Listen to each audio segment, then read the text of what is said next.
സിദ്ദീഖ ഇപ്പോ പ്രിൻസിന്റെ ചാച്ചനാകുന്ന പോലെ തന്നെ ദിലീപേട്ടന്റെ അച്ഛനാകുമ്പോ കിട്ടുന്ന ഒരു ഓറ എന്താണ് ശരിക്കും? ഒരു കെമിസ്ട്രി ഭയങ്കര ആണല്ലോ. അപ്പൊ ഈ ഒരു സന്തോഷം എന്താ ദിലീപിന്റെ അച്ഛൻ ആ ഒരു സാധനം ഉണ്ടോ?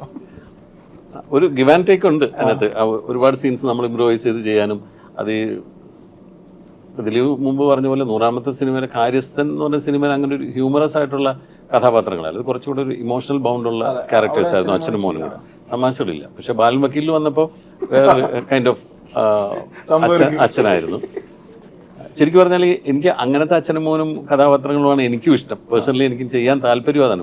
വളരെ ഗൗരവമുള്ളൊരു അച്ഛനും മകനുമായിട്ട് ചെയ്യുന്നതിനേക്കാൾ കുറച്ചും കൂടെ ഇങ്ങനെയുള്ള തമാശകൾ അങ്ങോട്ടും ഇങ്ങോട്ടും പറഞ്ഞും അച്ഛനെ മോൻ കളിയാക്കിയും മോൻ അച്ഛനെ കളിയാക്കിയൊക്കെ ചെയ്യുന്ന സിനിമകൾ ചെയ്യാനാണ് കുറച്ചും കൂടെ എനിക്കൊരു ഇഷ്ടം തോന്നിയിട്ടുള്ളത്. അതിപ്പോൾ മലയാളത്തിൽ ഇപ്പോൾ എനിക്ക് അതിൽ ഏറ്റവും കംഫർട്ടബിൾ ആയിട്ടുള്ള ഒരാൾ ദിലീപ് തന്നെയാണ്. കാരണം അങ്ങനത്തെ അച്ഛനും മോനുമാണ് ഞങ്ങൾ കുറേ ചെയ്തിട്ടുള്ളത്.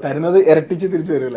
അതെ അങ്ങനെ തന്നെയാണ് അങ്ങോട്ട് പറയുന്നത്. പിന്നെ തന്നെയല്ല ഇക്ക ഇങ്ങനെ ചെയ്യും, അപ്പം ഞാൻ ഇങ്ങനെ പറയാം, അല്ലെങ്കിൽ നമുക്ക് ഇങ്ങനെ ചെയ്താലോ എന്ന് പറഞ്ഞിട്ട് ഞങ്ങൾ ഇരുന്നിട്ടൊരു പ്രിപ്പറേഷൻ ഉണ്ട്.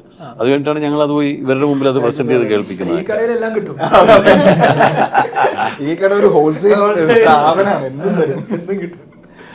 ഇതൊക്കെ ഇപ്പോൾ ഇംപ്രവൈസേഷൻ എന്നുള്ള പേര് പറഞ്ഞുകൊണ്ട് ഞാൻ ചോദിക്കണം. നമ്മൾ സിനിമയിൽ ശരിക്കും അങ്ങനെ ഇംപ്രവൈസ് നമ്മൾ ആക്ട് ചെയ്യുന്നു, നമ്മുടെ കൂടെ ഒരാൾ ആക്ട് ചെയ്യുന്നു. ആക്ട് ചെയ്ത സമയത്ത് ആ ഒരു ആക്ടിങ് കണ്ടിട്ട് ഇത് സംഭവം കൊള്ളാം, അല്ലെങ്കിൽ ഒരു വാവ് ഫാക്ടർ തോന്നിയ ഒരു ആക്ടർ ആരാ പഴയകാല സിനിമകളിലൊക്കെ ആണെങ്കിൽ? ഒരുപാട് ജഗദീഷ് ശ്രീകുമാർ ഇങ്ങോട്ട് പിടിക്കാമല്ലോ. നമ്മൾ എന്തെല്ലാം എനിക്ക് കിട്ടിയ ഏറ്റവും വലിയൊരു ഭാഗ്യം അതാണ്. മലയാള സിനിമയുടെ ഏറ്റവും സമ്പന്നമായ ഒരു കാലഘട്ടത്തിലാണ് ഞാൻ സിനിമയിൽ അഭിനയിക്കാൻ വരുന്നത്.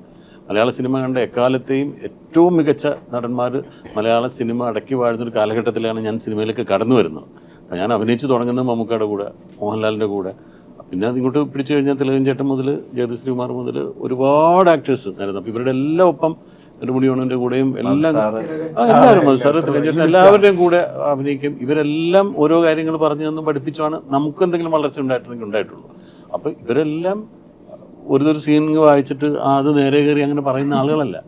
അത് കിട്ടിക്കഴിഞ്ഞാൽ പിന്നെ അതിന് എന്തെല്ലാം ചെയ്യാമെന്നുള്ളതാണ് അവരുടെ ഓരോ ആലോചനകളും. അല്ലാതെ നമ്മൾ നമ്മുടെ ജോലി ചെയ്ത് പോകുന്ന പോലെയല്ല. ഇവരൊക്കെ അങ്ങനെ അത് കണ്ടാണ് ഞങ്ങൾ പഠിച്ചത്.